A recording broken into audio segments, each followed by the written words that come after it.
جہاں اسرائیل کے ایک عہدیدار نے کل یہ بیان جاری کیا تھا کہ اسرائیل بارود کے ڈھیر پر کھڑا ہے اور کسی بھی وقت اسرائیل کے اندر خانہ جنگی ہو سکتی ہے، اور آج ہی حزب اللہ نے بھی اپنا بیان جاری کر دیا ہے کہ اسرائیل میں کیوں ہے شدید اختلافات اور کس وجہ سے خانہ جنگی ہو سکتی ہے۔ حزب اللہ لبنان کے شرعی بورڈ کے سربراہ نے صہیونی حکومت میں گہری تقسیم بندی اور شدید اختلافات کی طرف اشارہ کرتے ہوئے کہا کہ یہ حکومت مزاحمتی جدوجہد کی بدولت خانہ جنگی کا شکار ہو چکی ہے۔ حزب اللہ لبنان کے شرعی بورڈ کے سربراہ شیخ محمد نے ایک بیان میں کہا کہ صہیونی حکومت شدید اختلافات اور تقسیم بندی کا شکار ہو چکی ہے اور اب خانہ جنگی کا شکار بھی ہوگی۔ شیخ محمد یزبک نے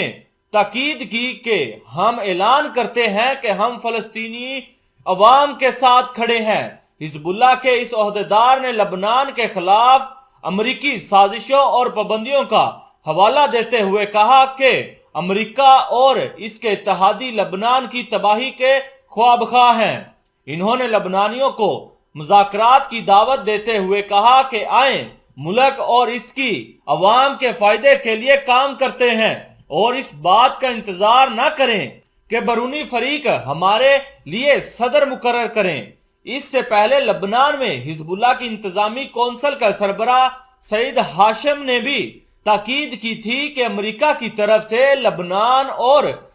دیگر ممالک کے خلاف جو واشنگٹن کے ساتھ ہم آہنگی نہیں ہے، پابندیاں فوجی جنگ سے کم جرم نہیں ہے، کیونکہ اس کارروائی کا مقصد لوگوں کو مارنا اور تباہ کرنا ہے۔ دوسری جانب حزب اللہ لبنان کی سیاسی کونسل کے سربراہ ابراہیم امین نے بتایا کہ حزب اللہ لبنان سماجی، صحت، مالی اور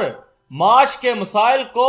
ہر ممکن حد تک حل کرنے کی کوشش کر رہی ہے۔ یہ بیان آنے کے بعد حزب اللہ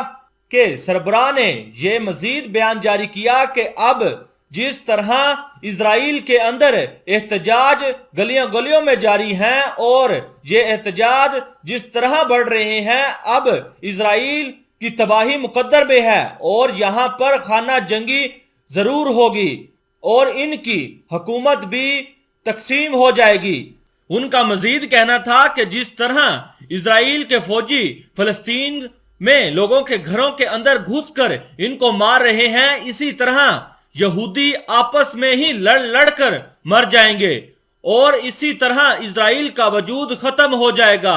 انہوں نے مزید کہا کہ ہم نے اپنی تنظیموں کو ایکٹیویٹ کر دیا ہے اور وہ لگاتار یہ کام کر رہے ہیں کہ کسی نہ کسی طریقے سے اسرائیل کے اندر یہ آگ بھڑکائی جائے کہ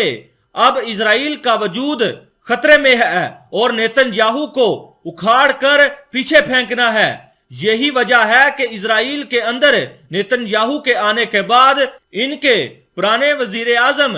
یار لیپرڈ بھی نیتن یاہو کی کھل کر مخالفت کر رہے ہیں اور کہا جا رہا ہے ان احتجاج کے پیچھے